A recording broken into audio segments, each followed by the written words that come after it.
सुनैना एक बहुत पढ़ी लिखी लड़की थी और वकील थी, लेकिन उसकी शादी अनपढ़ रमेश से हो जाती है। सुनैना को अपने पति और ससुराल से नफरत थी, लेकिन सुनैना और रमेश की जिंदगी में एक ऐसा तूफान आता है जिससे वो दोनों एक हो जाते हैं। आइए मिलकर देखते हैं वकील बहू और अनपढ़ पति की कहानी। शादी के बाद पहली रात थी और सुनैना अपने कमरे में बैठी हुई थी। तभी वहां पर रमेश आ जाता है। वो सुनैना के पास आकर बैठ जाता है। सुनैना जी, देखिए, मैं आपके लिए एक छोटा सा तोहफा लेकर आया हूँ। सुनैना बिना देखे ही रमेश के दिए तोहफे को जमीन पर फेंक देती है। ये देखकर रमेश दंग रह जाता है। नहीं चाहिए मुझे कुछ भी, और मुझसे दूर ही रहना, वरना अच्छा नहीं होगा। मुझे तुम बिल्कुल भी पसंद नहीं हो, और ये शादी भी मेरी मर्जी के खिलाफ ही हुई है। कहाँ मैं इतनी पढ़ी लिखी वकील और कहाँ तुम बर्तन बेचने वाले गवार। मेरे तो नसीब खराब हो गए जो तुमसे शादी कर ली मैंने। फिर गुस्से में सुनैना रमेश को बहुत सुनाती है और रमेश चुपचाप सब कुछ सुन रहा था। उसे यकीन ही नहीं हो रहा था कि सुनैना उसे इतना नापसंद करती थी। आखिर में सुनैना मुंह फेर कर सो जाती है। सुनैना जी तो मुझसे इतनी नफरत करती है, मुझे तो पता ही नहीं था। मुझे तो यही बताया गया था कि ये शादी उनकी मर्जी से नहीं हो रही है। दुखी होकर रमेश भी सो जाता है। अगले दिन सुबह सुबह जब रमेश की आंख खुलती है तो वो देखता है कि सामने सुनैना काला कोट पैंट पहनकर तैयार खड़ी थी। अरे सुनैना जी, आप कहाँ जा रही हैं? दिखाई नहीं देता है क्या? ये कोट पैंट पहनकर कहाँ जाऊंगी? कचहरी जा रही हूँ। क्या? मगर आज तो हमारी शादी के बाद का पहला दिन ही है। आप आज कैसे जा सकती हैं? क्या मतलब है तुम्हारा? सुनैना कुछ कहती उसके पहले ही उसकी सास कमरे में आ जाती है। बहू, शादी के बाद अगले दिन बहुत सी रस्में होती हैं, जैसे ये पहली रसोई, मुंह दिखाई और भी बहुत कुछ। तुम आज कैसे काम पर जा सकती हो? वाह, तो अब मैं अपना काम छोड़कर यहाँ घर में बैठकर रोटियां बनाऊं। बढ़िया है, इसीलिए मैं एक पढ़ी लिखी घर में शादी करना चाहती थी, जहाँ कम से कम मेरे काम को समझने वाले लोग तो होते। अरे बहू, ऐसी कोई भी बात नहीं है। हम सब तुम्हें और तुम्हारे काम को समझते हैं, मगर कोई भी ऐसे शादी के अगले ही दिन तो काम पर नहीं जाता है ना। ये तो गलत होगा। तुम बस आज रुक जाओ और कल से चली जाना। सुनैना को बहुत गुस्सा आता है, मगर वो अपनी सास के आगे मजबूर थी, इसलिए उसे घर पर ही रुकना पड़ता है। सुनैना पैर पटकते हुए जाकर कपड़े बदल लेती है और साड़ी पहन लेती है। उसकी मुंह दिखाई की रस्म हो जाती है और अब बारी थी रसोई की। बहू, सबके लिए खीर पूरी बना दो। मैं तुम्हें ज्यादा काम नहीं बताऊंगी। मुझे पता है तुम्हें खाना बनाना नहीं आता है। इतना कहकर सास वहां से चली जाती है। सुनैना के मन में अपने ससुराल और पति के लिए इतनी नफरत भरी थी कि उसे हर किसी में बस बुराई ही नजर आ रही थी। देखो तो कैसे मुझे ताना मार कर गई है कि मुझे कोई काम करना नहीं आता है। इन लोगों को बस रोटी बेलने के अलावा आता ही क्या है? बढ़िया है मुझे सुनाने वाले। लेकिन असल में जो सुनैना की सास ने कहा था वो सच था। सुनैना को घर का खाना बनाना बिल्कुल नहीं आता था, और वो किसी तरह बस उल्टे सीधे तरीके से खीर पूरी बना देती है। इसके बाद सुनैना वो खाना ले जाकर सबके सामने रख देती है। ये लीजिए, मैंने खाना बना दिया है। सुनैना जी, ये पूड़ियाँ, इनमें से तो तेल बह रहा है और खीर में कितना ज्यादा दूध है। चावल दिख ही नहीं रहा। जब रमेश खाने में कमियां बताता है, तब तो सुनैना के गुस्से का कोई ठिकाना ही नहीं रहता। लेकिन वो कुछ बोलती इससे पहले ही उसकी सास डांटते हुए रमेश से कहती है, क्या रमेश, तू भी? बहू ने इतने प्यार से बनाया है तो जैसा भी है चुपचाप खा ले, समझा? लेकिन अब सुनैना को और गुस्सा आने लगता है।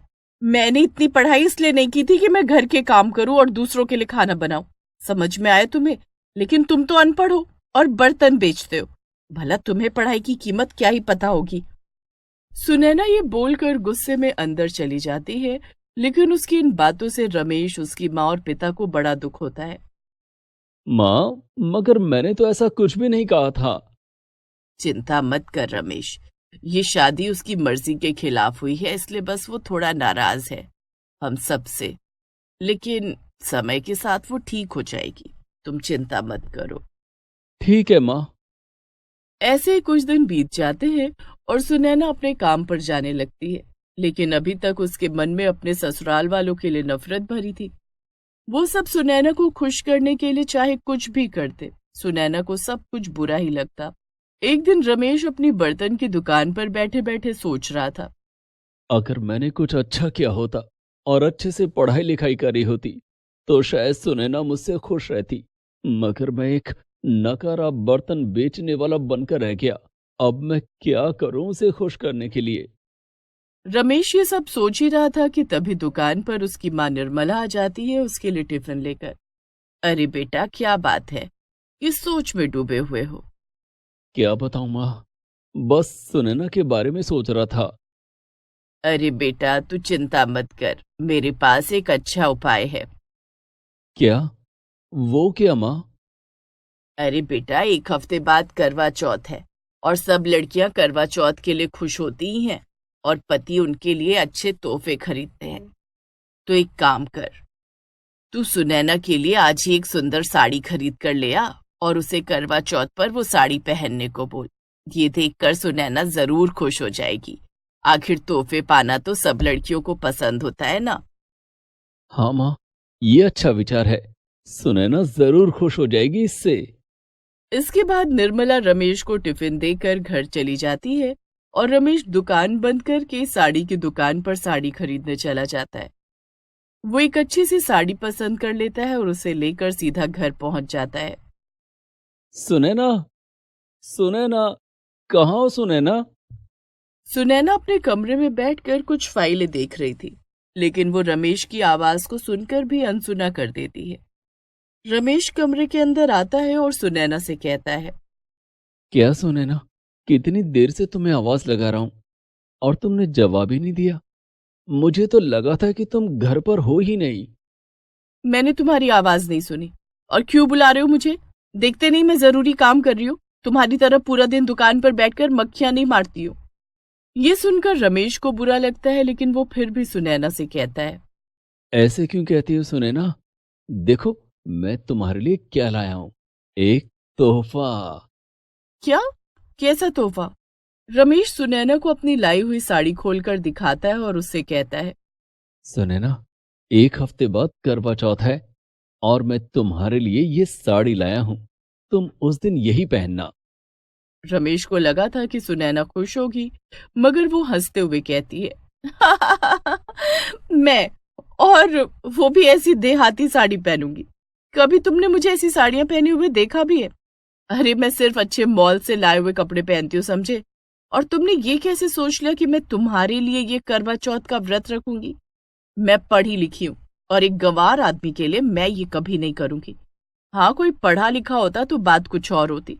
इतना कहकर सुनैना अपने काम में लग जाती है, लेकिन रमेश की आंखों में आंसू आ जाते हैं। उसे पता चल चुका था कि सुनैना के मन में जो नफरत है वो कभी कम नहीं होगी, इसलिए वो कोशिश करना ही छोड़ देता है। लेकिन अगले दिन कुछ ऐसा हो जाता है जिससे उन सब की जिंदगी बदल जाती है। अचानक से रमेश की बर्तन की दुकान पर छापा पड़ जाता है और वहां पर चोरी के गहने मिलते हैं। हम तुम्हें गिरफ्तार कर रहे हैं। पास की गहनों की दुकान से जो बड़ी चोरी हुई थी, वो सारे गहने तुम्हारी दुकान में मिले हैं। मगर मगर मैंने कुछ नहीं किया। लेकिन पुलिस रमेश की एक बात नहीं सुनती और उसे थाने ले जाकर जेल में डाल देती है। जब रमेश के घर वालों को ये बात पता चलती है तो सब दंग रह जाते हैं। उसकी मां निर्मला अपनी बहू से कहती है। बहू, मेरा बेटा बेकसूर है। मैं जानती हूँ उसने कुछ नहीं किया और मुझे ये भी पता है कि तू हम सब से कितनी नफरत करती है। मगर मगर इंसानियत के नाते बेटा उसका ये केस लड़ और उसे इंसाफ दिला दे। जब निर्मला रोते हुए अपनी बहू से ये सब कहती है तो सुनैना भी पिघल जाती है और अपनी सास से कहती है। माँ जी, मैं अब इतनी भी बुरी नहीं हूँ कि अपनी नफरत की वजह से किसी बेगुनाह को सजा होने दूंगी। मैं ये केस लड़ूंगी और जीतूंगी भी। आप चिंता मत करिए, लेकिन तब तक रमेश को जेल में ही रहना पड़ेगा और आप सबको हिम्मत से काम लेना पड़ेगा। मैं अब कोर्ट जा रही हूँ, आगे की सारी बातें वहीं से तय होंगी। ये सुनकर निर्मला रोने लगती है। अगले कई दिनों तक सुनैना केस लड़ती है। कोर्ट में केस की सुनवाई चल रही थी। जज साहब, रमेश जी बेकसूर हैं और उनकी दुकान में ये गहने किसी और ने रखे थे उन्हें फंसाने के लिए, और मेरे पास इसका सबूत है। क्या सबूत है? दिखाइए।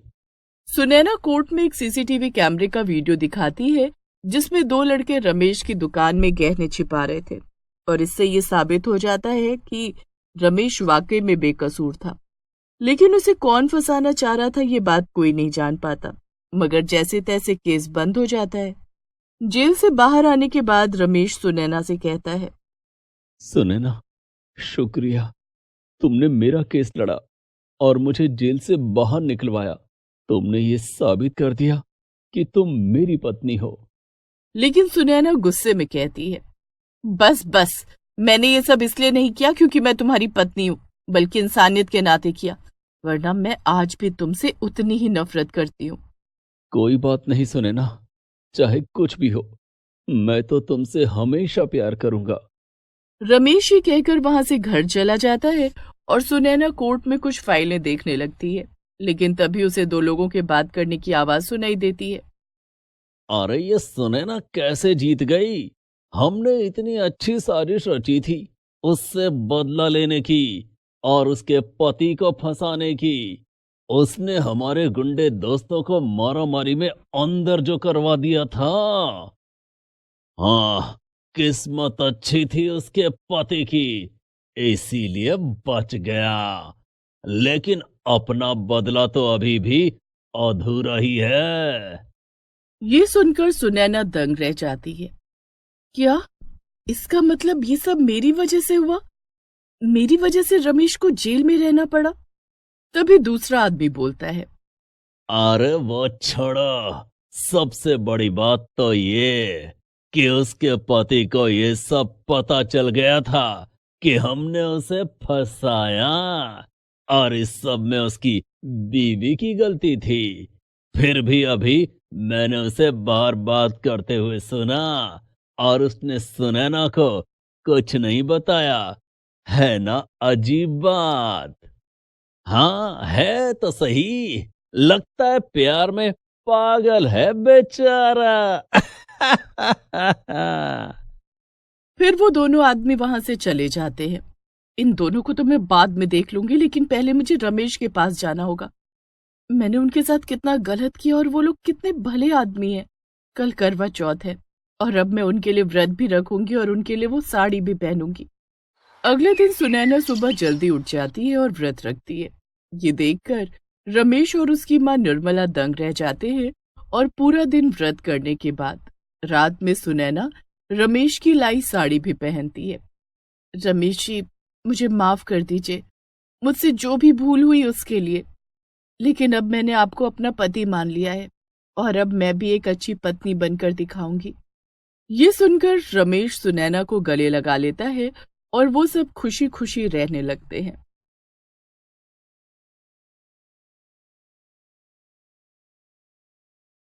सरोज और उसका परिवार बिल्कुल अनुशासन में रहने वाला नहीं था। वो अपने बेटे के लिए अपने परिवार की तरह ही एक लड़की ढूंढ रही थी। लेकिन सरोज के घर में कोई आम लड़की नहीं बल्कि एक पुलिस बहू आती है। सरोज की पुलिस बहू अनुशासन के मामले में और रसोई में काफी कठोर थी। आइए अब देखते हैं कि आखिर कैसे पुलिस बहू अपने रहन सहन और रसोई से सरोज और उसके परिवार की जिंदगी बदल देगी। सरोज के घर में उसका बेटा किशन, छोटी बेटी श्रेया और पति रमेश रहते थे। हाल ही में किशन की शादी पूनम से तय हो गई थी, जो कि पुलिस की नौकरी करती थी। एक दिन सरोज के घर में सुबह सुबह सब बैठकर खाना खा रहे थे कि तभी सरोज कहती है, अब मैं तो बूढ़ी हो गई हूँ, इसलिए मुझसे ज्यादा मसालेदार खाना नहीं खाया जाता है। क्या माँ, अच्छा मजाक कर रही हो? आप तो हम सबसे भी ज्यादा मसालेदार खाना खाती हो। अभी तो ये कुछ भी नहीं है, लेकिन देखना, मेरी बहू आएगी ना तो हमें इससे भी ज्यादा मसालेदार और बढ़िया खाना बनाकर खिलाएगी। हाँ मम्मी, मैं तो भाभी के घर में आने के लिए बहुत खुश हूँ। जल्दी से भैया की शादी हो और भाभी घर आए। क्या आप लोग भी मेरी शादी की बात लेकर बैठ गए? चलो चलो, नाश्ता खत्म करो। और श्रेया, तुम अपने स्कूल के लिए निकलो, मुझे भी ऑफिस जाना है। जल्दी करो, वरना तुम्हें स्कूल नहीं छोड़ूंगा। हर दिन देर से उठती हो और लेट कर देती हो। बस बस भैया, हो गया मेरा नाश्ता, चलो। अरे श्रेया बेटा, टिफिन नहीं ले जा रही? और किशन, तुम्हारा टिफिन कहाँ है? हाँ, वो आज मैं देर से उठी ना, तो कुछ बना ही नहीं पाई। ये लोग अपने ऑफिस और स्कूल की कैंटीन से खा लेंगे कुछ। हाँ, और क्या पापा, कैंटीन में बहुत मजेदार समोसे मिलते हैं। वाह वाह वाह, याद करके ही मुंह में पानी आ रहा है। श्रेया, अब बातें मत कर, जल्दी कर, चल। किशन और श्रेया चले जाते हैं और सरोज और रमेश भी अपने काम में लग जाते हैं। ऐसे ही कुछ दिन बीत जाते हैं और किशन की शादी हो जाती है। शादी करके किशन पूनम को घर लेकर आता है। आओ आओ बेटा, ये तुम्हारा नया घर है। अब तुम्हें ही यहाँ सब कुछ संभालना है। अपने नए घर की जिम्मेदारी अच्छे से उठाना। जी मम्मी जी। पूनम अपनी सास की बात को कुछ ज्यादा ही दिल पर ले लेती है। अगले ही दिन से पूनम घर में सबको सुबह 5 बजे उठा देती है। अरे क्या हुआ बहू, तुमने हम सबको इतना जल्दी क्यों उठा दिया? माँ जी, वो मैं चाहती थी कि जब तक मैं किचन में आप लोगों का नाश्ता बनाती हूँ, तब तक आप लोग कम से कम 2 किलोमीटर वॉक कराइए, या फिर वो सामने जो पार्क है ना, वहां जाकर एक्सरसाइज ही कर लीजिए। पूनम की बात सुनकर सभी घर वाले हैरान हो जाते हैं। सरोज पूनम से कहती है, अरे पर बहू, हमारी ये सब करने की आदत नहीं है, और सुबह इतनी जल्दी तो हम कभी नहीं उठते। जरा श्रेया को तो देखो, ये अब भी नींद में ही है। पापा, मैं ये सब आप लोगों के भले के लिए कर रही हूँ, और आप लोग जल्दी से चाहिए, मुझे बहुत काम करना है और अपनी ड्यूटी पर भी टाइम से जाना है, तो आप लोग देर मत करिए। पूनम का ससुराल में पहला दिन था और उसे कोई उदास नहीं करना चाहता था, इसीलिए सभी लोग पूनम की बात मान लेते हैं और वॉक करने चले जाते हैं। ये सब क्या नाटक है मम्मी? ये सुबह सुबह क्या करना पड़ रहा है? हाँ मम्मी, मुझे बहुत नींद आ रही है। अरे ठीक है ना, नई बहू को पहले ही दिन दुखी करोगे क्या तुम लोग? अरे जो वो कह रही है मान लो, 1-2 दिन में उसका ये जोश खुद ही ठंडा हो जाएगा। वो पुलिस वाली है ना, इसीलिए ऐसी है। चिंता मत करो, सब ठीक हो जाएगा। अभी भागो मेरे साथ। जब सब लौट कर आते हैं और नाश्ता करने बैठते हैं तो सब हैरान रह जाते हैं। अरे ये सब क्या है बहू? हाँ पूनम, मुझे तो लगा था कि तुम हमसे सुबह सुबह इतनी मेहनत करवा रही हो तो जरूर हमें बहुत बढ़िया नाश्ता खिलाओगी, कुछ मसालेदार।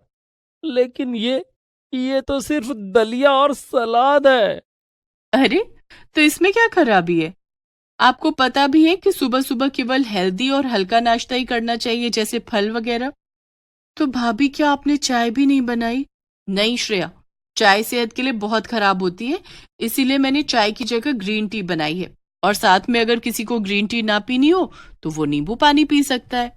ये सब सुनकर सरोज, श्रेया, किशन और रमेश सब के सब हैरान रह जाते हैं, पर कोई कुछ नहीं कहता। सबको लगता है कि ये 1-2 दिन की बात होगी। श्रेया और किशन तैयार होकर ऑफिस जाने लगते हैं कि तभी पूनम दोनों को रोक देती है। अरे, आप दोनों बिना टिफिन लिए ही ऑफिस जा रहे हैं? हाँ भाभी, हम अक्सर स्कूल और ऑफिस के कैंटीन में ही लंच कर लेते हैं। वहाँ के समोसे बहुत अच्छे होते हैं। कहो तो आपके लिए भी आज लेकर आऊंगी। नहीं नहीं नहीं श्रेया, तुम नहीं जानती, मगर ये कैंटीन में बहुत बुरी तरह से खाना बनाया जाता है, और इसीलिए अक्सर बच्चों को और बड़ों को पेट में दर्द रहता है। देखो ये लो, मैंने तुम दोनों के लिए टिफिन बना दिया है। इसमें क्या है पूनम? इसमें सलाद, रोटी, सब्जी और साथ में इस बॉटल में मट्ठा है। ये आपकी सेहत के लिए अच्छा रहेगा। क्या? भाभी, पर मुझे रोटी सब्जी खाना पसंद नहीं। क्या कल आप मुझे पास्ता बनाकर खिलाएंगी? श्रेया, अगर तुम पूरे हफ्ते अच्छे से खाना खत्म करोगी तो संडे को मैं तुम्हें वही खिलाऊंगी जो तुम्हें खाना होगा, वो भी घर पर बनाकर। ठीक है? श्रेया थोड़ा दुखी होकर कहती है, ठीक है भाभी। श्रेया और किशन चले जाते हैं और अब घर में सिर्फ सरोज, रमेश और पूनम बचते हैं। पूनम सरोज के पास जाती है और उससे कहती है, माँ जी, मैंने खाना बना दिया है और आप और पापा सिर्फ मेरा बनाया हुआ खाना ही खाइएगा। और पापा के लिए मैंने कम चीनी और नमक वाला खाना अलग बनाकर रखा है, और शाम को भी मैं जल्दी आकर खाना बना दूंगी। और हाँ, एक और बात, अब से रात का खाना हम सब 7 बजे ही करेंगे और दिन में भी आप 12 बजे खाना खा लीजिएगा। क्या? पर बेटा, हमें रात में देर में खाना खाने की आदत है और दिन में भी। नहीं नहीं माँ जी, अब से आप सबको मेरी बात सुननी ही पड़ेगी। हमें पुलिस की ट्रेनिंग के दौरान सिखाया जाता है कि हेल्दी रहने के लिए कितने समय खाना खाना चाहिए, और आप सबको भी अब वही फॉलो करना पड़ेगा। पूनम इतना कहकर अपनी ड्यूटी के लिए चली जाती है। उधर सरोज और बाकी घर वालों को लग रहा था कि ये सिर्फ 1-2 दिन की बात है, लेकिन पूनम सबको ही रोज सुबह उठा देती है और एक ही समय पर सबको खाना देती। यही नहीं, पूनम बिना मिर्च मसाले वाला खाना बनाती थी और तेल भी बहुत कम इस्तेमाल करती थी। रविवार का दिन था और सभी सो रहे थे, लेकिन फिर से पूनम सबको जल्दी उठा देती है। इस बात पर किशन और घर में बाकी सबको गुस्सा आ जाता है। अरे पूनम, आज तो संडे है, आज तो हमें देर तक सोने देती। मैं हर रोज ऑफिस में इतनी मेहनत करता हूँ और तुम मुझे ना तो चैन से खाने देती हो और ना ही सोने देती हो। हर चीज में रोक टोक। ये सब आप क्या कह रहे हैं? मैं तो ये सब आप लोगों के भले के लिए करती हूँ। बहू, किशन एकदम ठीक कह रहा है। ऐसा लगता है कि हम घर में नहीं बल्कि हॉस्टल में रह रहे हैं जिसे तुम चलाती हो। हमने तो सोचा था कि ऐसी बहू लेकर आएंगे जो हमें खुश रखेगी, पर तुमने तो परेशान कर रखा है। हाँ भाभी, अब तो स्कूल में भी सब मेरा मजाक उड़ाते हैं कि मैं रोटी सब्जी लेकर आती हूँ और मैं कैंटीन में भी कुछ नहीं खा सकती। ये सब सुनकर पूनम को बहुत बुरा लगता है, लेकिन वो हार नहीं मानती। मैंने तो सोचा था कि आप सबको बढ़िया खाना बनाकर खिलाऊंगी, क्योंकि आप सब इतने समय से मेरा बनाया हुआ हेल्दी खाना खा रहे थे और मेरी सारी बातें मान रहे थे।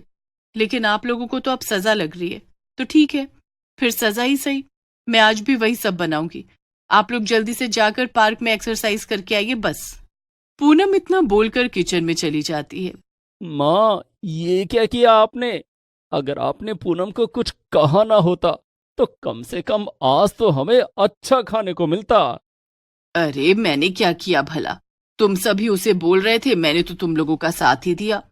अब क्या होगा मम्मी, फिर से वही कसरत और बेस्वाद खाना। हद है। सब लोग मजबूर होकर पूनम का कहना मान लेते हैं। अगले दिन श्रेया के स्कूल में रेस थी और वो जल्दी स्कूल चली जाती है। किशन तो पहले से ही ऑफिस जा चुका था। वहीं दूसरी तरफ सरोज और रमेश को हॉस्पिटल जाना था। बहू, हम दोनों हॉस्पिटल जा रहे हैं, तुम जरा अपने काम से छुट्टी ले लो। क्या? हॉस्पिटल? क्यों माँ जी, क्या हुआ आप लोगों को? अरे नहीं नहीं बहू, हमें कुछ नहीं हुआ है। हम एकदम ठीक हैं। हम तो बस रेगुलर चेकअप के लिए जा रहे हैं और कुछ घंटों में वापस आ जाएंगे। ओह, फिर ठीक है। वही मैं कहूँ कि मेरे इतना अच्छा खाना खिलाने के बाद और एक्सरसाइज कराने के बाद भला आप लोगों को कैसे कुछ हो सकता है?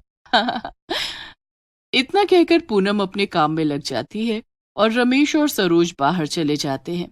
हद है, इसे तो जरा सा भी अफसोस नहीं है कि ये हमें कितना सता रही है। ऊपर से इसे अपनी हरकतों पर नाज है। छोड़ो भी सरोज, चलो हॉस्पिटल चलते हैं और वहां से निकलकर मैं तुम्हें चाट खिलाऊंगा, ठीक है? चाट का नाम सुनकर सरोज खुश हो जाती है और दोनों हॉस्पिटल चले जाते हैं। उधर पूनम घर का सारा काम निपटा लेती है कि तभी किशन घर आ जाता है। अरे किशन, आज तुम जल्दी घर कैसे आ गए? हाँ पूनम, मैं जल्दी घर आया क्योंकि मुझे तुम्हें और बाकी सबको ये दिखाना था। किशन के हाथ में एक ट्रॉफी थी। अरे वाह, ये किस लिए? ये मुझे मिली है पूनम, और वो भी सिर्फ तुम्हारी वजह से पूनम। पूनम किशन की बात सुनकर सोच में पड़ जाती है। तभी पीछे से श्रेया, सरोज और रमेश भी आ जाते हैं। अरे वाह भैया, आपको भी ट्रॉफी मिली और मुझे भी मिली। वाह वाह, घर में 2-2 ट्रॉफी। अब बताओ भी कि आप लोगों ने ये कैसे जीती? तुम्हारी वजह से पूनम। हाँ भाभी, मुझे भी ये ट्रॉफी आपकी वजह से मिली है। मगर कैसे? मैंने एक भी दिन ऑफिस की छुट्टी नहीं की क्योंकि मैं एक भी दिन बीमार नहीं पड़ा, और इसीलिए मुझे एम्प्लॉय ऑफ द मंथ का अवार्ड मिला है। और मैं आज रेस में जीत गई। मैं फर्स्ट आई, इसीलिए मुझे ये ट्रॉफी मिली। ये सब आपकी वजह से हुआ है भाभी। आपने मुझे इतने दिन इतना हेल्दी खाना खिलाया और इतनी कसरत कराई, इसीलिए मैं आज रेस में जीत पाई। अरे वाह, ये तो बहुत ही खुशी की बात है। लेकिन इसमें मैंने ज्यादा कुछ नहीं किया। आप लोगों ने खुद मेहनत की और इसीलिए आपको सफलता मिली। मैंने तो बस आपका साथ दिया। नहीं बहू, ये सब कुछ तुम्हारी वजह से हो पाया है। हम लोग हॉस्पिटल गए थे अपने चेकअप के लिए और वहां भी हमारी बीपी, शुगर सब कुछ एकदम अच्छा आया है। हमारी सेहत को ठीक करने वाली तुम ही हो। हाँ बहू, हम सब ने बेवजह ही अपनी बहू को इतना गलत समझा, लेकिन असलियत में तुम्हारे अनुशासन और रसोई की वजह से ही आज हम सब इतने स्वस्थ हैं। अब हम पूरा मन लगा के रोज कसरत करेंगे और अच्छा खाना भी खाएंगे। अरे वाह, ये तो सच में बहुत खुशी की बात है। लेकिन इतनी खुशी का मौका है तो आज हलवा तो बनता ही है। आप सब रुकिए, मैं अभी आपके लिए देसी घी का हलवा बनाकर लाती हूँ। सभी लोग खुश हो जाते हैं और साथ में हलवा खाते हैं। Please subscribe this channel.